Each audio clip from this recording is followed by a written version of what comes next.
ঠিক আছে? আসসালামু আলাইকুম। আজকে আমরা দেখব একটি সংখ্যার পরের সংখ্যা বা পূর্বের সংখ্যা কিভাবে বের করে। দেখো আমার এখানে লিখেছি f এবং f এটা হচ্ছে হেক্সাডেসিমাল সংখ্যা।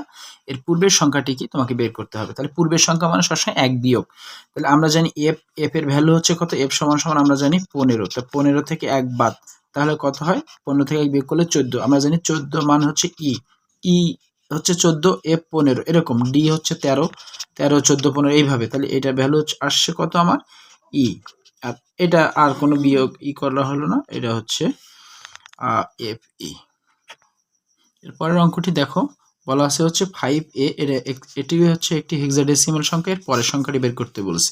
তাহলে পূর্বের সংখ্যা হলে কি 1 বিয়োগ, আর পরের সংখ্যা হলে 1 যোগ। তাহলে 1 যোগ করো, তাহলে a এর সাথে 1 যোগ করলে হচ্ছে আমরা জানি a এর ভ্যালু হচ্ছে 10, b এর ভ্যালু 11, এইভাবে c এর ভ্যালু 12।